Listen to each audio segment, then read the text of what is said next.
मित्रों, जब देश में युद्ध जैसे हालात हों, तब हमें अपने इतिहास के उन वीरों को याद करना चाहिए जिन्होंने अपने प्राणों की आहुति देकर राष्ट्र की रक्षा की। इस वीडियो में हम बात कर रहे हैं महाराणा प्रताप के विश्वस्त सरदार झाला मानसिंह, जिन्हें झाला मन्ना भी कहा जाता है, के अद्वितीय बलिदान और शौर्य की। उन्होंने हल्दी घाटी के युद्ध में महाराणा प्रताप की जान बचाने के लिए अपना जीवन समर्पित कर दिया था। वीरता, निष्ठा और देशभक्ति की यह गाथा हर भारतीय को जाननी चाहिए। वीडियो को अंत तक जरूर देखें, शेयर करें और देशभक्ति की इस विरासत को आगे बढ़ाएं। नमस्कार मित्रों,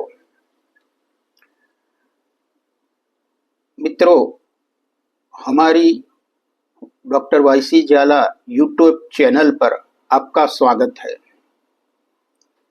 अभी का माहौल युद्ध का है और देशभक्ति को उजागर करने का है। आज मैं देशभक्ति के इतिहास में जो अमर है, उस महाराणा प्रताप के एक वीर सरदार झाला मानसी, जिसे झाला मन्ना कहते हैं, उनके बलिदान और शौर्य के बारे में बताने जा रहा हूं। आज की जनरेशन को पता नहीं है कि झाला वंश की शुरुआत मखवान वंश में से हुई है और यह भी अभी के गुजरात के झालावाड़ में से हुई है। ईस्वी सन 1488 में अभी जो सुरेंद्रगढ़ जिला है, उसमें हड़वद रियासत में राजो दर्जी राज करते थे। राजो दर्जी झाला राज करते थे। उनके 3 राजकुमार थे, आजाजी, साजाजी और राणाजी। आजाजी और साजाजी ईडर के भांजे थे और राणाजी मुड़ी के राजा लखदीर सिंह जी के भांजे थे। जब झाला राजो दर्जी का देहांत हुआ तो मामा लखदीर सिंह जी परमार ने अपने भांजे राणा जी को हड़वद की गादी पर बिठा दिया और आजाजी और साजाजी को गढ़ में नहीं आने दिया। तब आजाजी और साजाजी अपने पिताजी की अंतिम क्रिया के बाद अपने मामा के पास ईडर चले गए और वहां से अपनी बहन, जो जोधपुर के राजा मालदेव सिंह जी से लग्न किया था, वहां गए। किंतु वहां मदद न मिलने से वह कुंभलगढ़ के महाराणा रायमल जी के पास गए। वहां उनका सत्कार करके उन्हें एक रियासत दी गई। राजा रायमल जी के अवसान के बाद मेवाड़ के महाराणा सांगा हुए। उनके और बाबर के बीच में खानवा के युद्ध के बारे में आपको हमने एक वीडियो में बताया था। राणा सांगा जी के प्राणों की रक्षा करते हुए झाला अजाजी मुगलों के सामने युद्ध में वीरगति प्राप्त हुए। राणा सांगा जी का देहांत होने से उनके मेवाड़ की गादी पर रतन सिंह को बिठाया गया और झाला अजाजी के कुमार राजसिंह को राजराणा का इल्काब दिया गया। तब से झाला वंश को राणा भी कहते हैं। सौराष्ट्र में कुछ झाला राणा लिखाते हैं।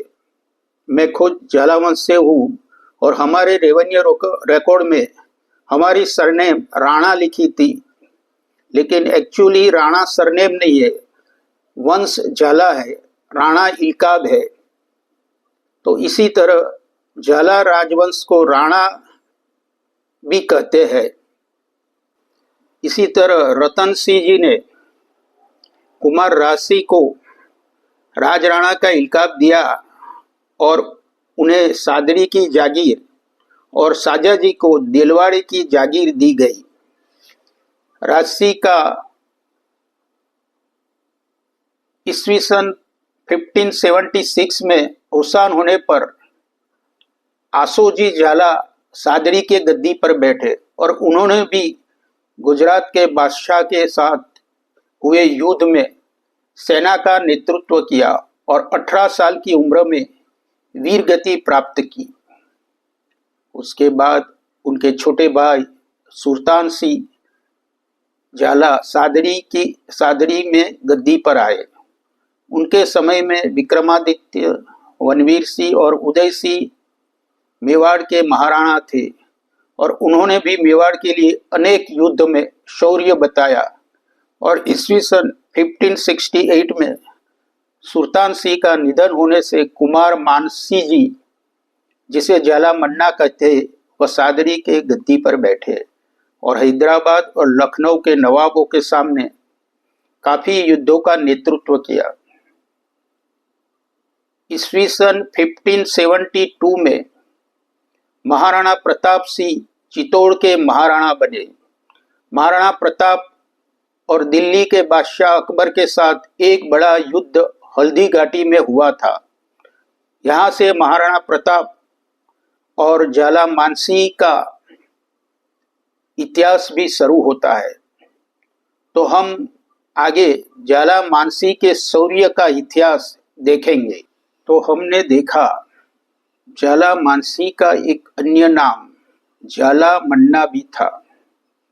झाला मानसी का संबंध बड़ी सादरी के झाला राजपूत राजवंश से था तथा उन्हें सादरी की जागीर उनके पूर्वजों को प्राप्त थी।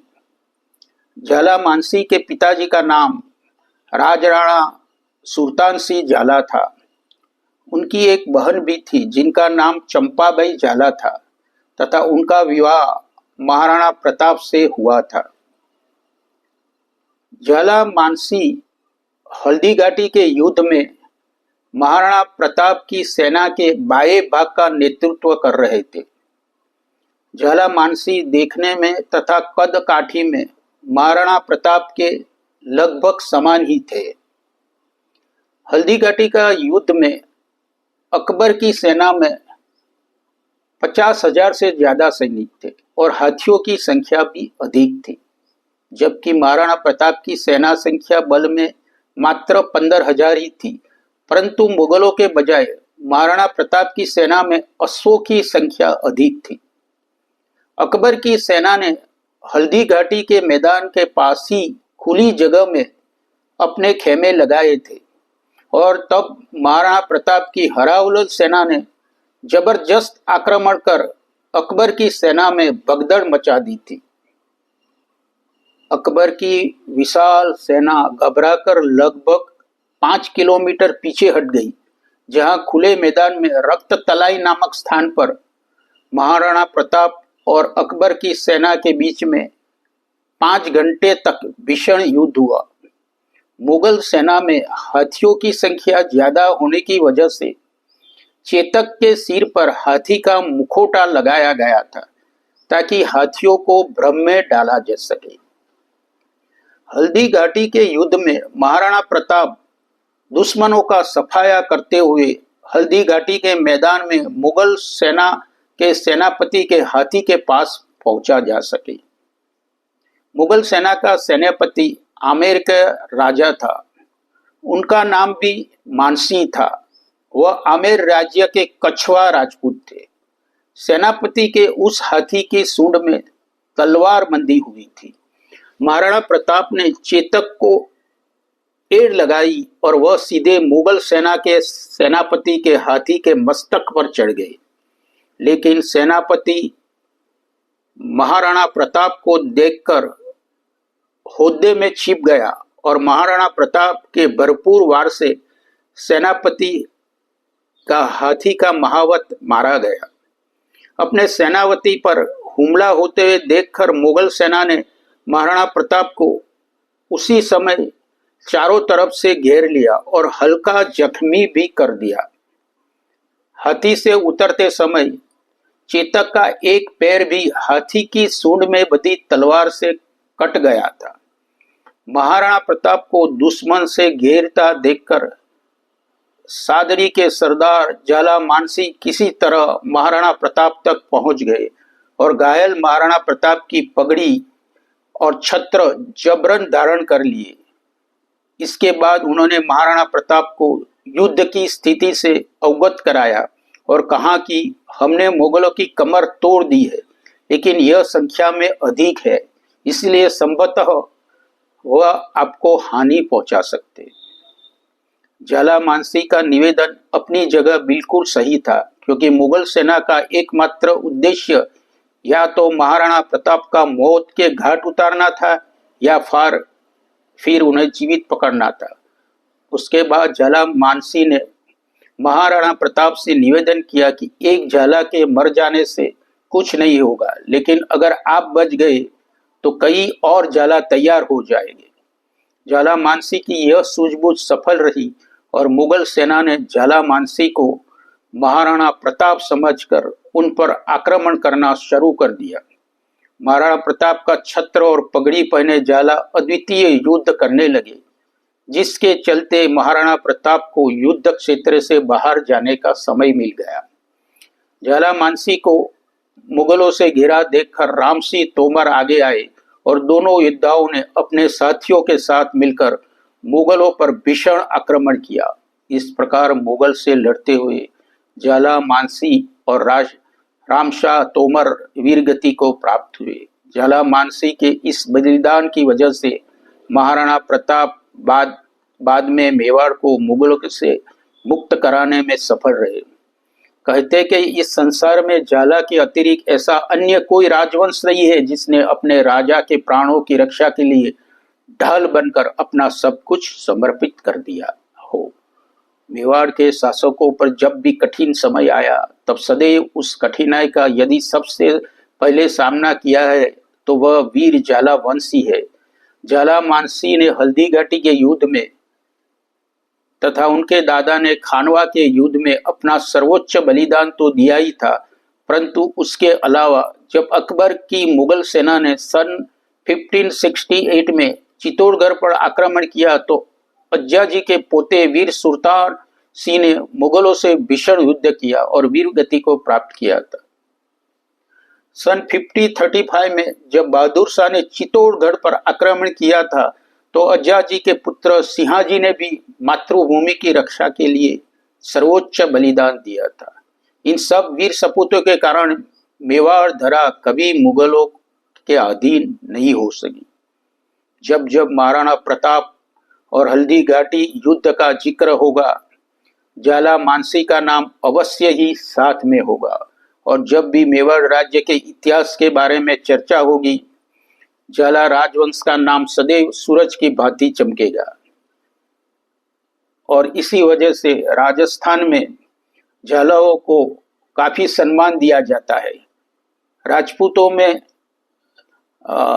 बड़ा छोटा शौर्य से दिखा जाता है, पैसों से तोला नहीं जाता है। जिसने देश के लिए अपनी मातृभूमि के लिए बलिदान दिया है, उन्हीं वंश को बड़ा कहा जाता है। तो उनके इसी बलिदान की वजह से महाराणा प्रताप बाद में मेवाड़ को पूर्ण मुक्त करा पाए। इस प्रकार झालामन्ना ने अपने स्वामी का शीश बचाने के लिए अपना शीश कटा दिया। उनके इस बलिदान की गाथा सदियों तक दोहराई जाएगी। इसी तरह झालामानसी के इस त्याग और बलिदान को इतिहास में हमेशा याद रखा जाएगा। उनकी कहानी में हम दिखाते हैं कि कैसे एक व्यक्ति अपने देश और राजा के लिए अपने प्राणों की परवाह न करते हुए बलिदान दे सकता है।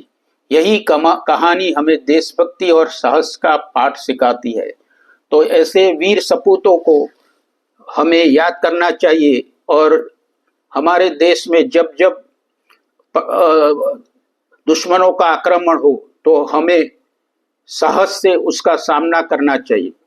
आगे हम झाला राणा मानसी पर एक कविता रची हुई है, उस कविता का भी पठन करेंगे। जय हिंद मित्रों, आज मैं आपको श्याम नारायण पांडे की एक प्रसिद्ध रचना सुनाने जा रहा हूं, जो हल्दी घाटी झाला का बलिदान के ऊपर है, जो वीर रस से भरपूर है और महाराणा प्रताप और अकबर के बीच हुए हल्दी घाटी के युद्ध को दर्शाती है। झाला मानसी के त्याग और बलिदान का वर्णन इस कविता में किया गया है। उन्होंने महाराणा प्रताप को मुगल सेना से बचाने के लिए अपनी जान की बाजी लगा दी थी। यह कविता देशभक्ति और स्वामी भक्ति की भावना को उजागर करती है। कविता में वीरता का भाव भी दिखाई गया है। झाला मानसी ने मुगल सेना से लड़ते हुए अपनी वीरता का प्रदर्शन किया था और वीरगति प्राप्त की थी। तो आज ये कविता सुनिए। कविता का शीर्षक है हल्दी घाटी झाला का बलिदान। दानव समाज में अरुण पड़ा, जल जंतु बीच हो वरुण पड़ा। इस तरह भभकता था राणा, मानव सर्पों में गरुड़ पड़ा। हे रुंड कतर गजमुंड पाछ, अरी व्यू गले पर फिरती थी। तलवार वीर की तड़प तड़प, क्षण क्षण बिजली सी गिरती थी। राणा कर ने सर काट काट दे दिए कपाल कपाली को। सोनित की मदिरा पिला पिला कर दिया तुष्ट रणकाली को। पर दिन भर लड़ने से तन में चल रहा पसीना था तर तर। अवरिल सोनित की धारा थी, राणा सत से बहती झरझर। घोड़ा भी उसका शिथिल बना था, उनको चैन न घावों से वह अधिक अधिक लड़ता। अद्यपि दुर्लभ था चलना पावों से। तब तक झाला ने देख लिया, राणा प्रताप है संकट में। बोला न बाल बांका होगा जब तक प्राण बचे घट में। अपनी तलवार दुधारी ले, भूखे नाहर सा टूट पड़ा। कल कल मच गया अचानक दल, अश्विन के धन सा फूट पड़ा। राणा की जय, राणा की जय, वह आगे बढ़ता चला गया। राणा प्रताप की जय करता राणा तक चढ़ता चला गया। रख लिया छत्र अपने सर पर, राणा प्रताप मस्तक से ले सवर्ण पताका जूझ पड़ा। रणभीम कला अंतक से ली। झाला को राणा जान मुगल फिर टूट पड़े थे झाला पर। मिट गया वीर जैसे मिटता परवाना दीपक ज्वाला पर। झाला ने राणा रक्षा की, रख दिया देश के पानी को। छोड़ा राणा के साथ साथ अपने भी अमर कहानी को। अरे विजय गर्व से फूल उठे, इस तरह हो गया समर अंत। पर किसकी विजय रही बतला, ये सत्य सत्य अबर अनंत। मित्रों, इस कविता का मुख्य भाव यह है कि देशभक्ति और स्वामी भक्ति के लिए त्याग और बलिदान देना आवश्यक है। झाला मानसी, जिसे झाला मन्ना भी कहते हैं, ने अपने जीवन के अंत में अपने देश और अपने स्वामी के लिए बलिदान दिया और इस बलिदान ने उन्हें अमर कर दिया। यह कविता हमें सिखाती है कि देश और स्वामी के लिए जीवन का बलिदान देना महान कार्य है। झाला की कहानी अमर इसलिए है क्योंकि झाला मानसी ने महाराणा प्रताप की रक्षा के लिए अपने प्राणों की परवाह न करते हुए अपने ही सिर का बलिदान कर दिया था। इस बलिदान के कारण महाराणा प्रताप का जीवन बचा और मेवाड़ को आजादी हासिल करने में मदद मिली।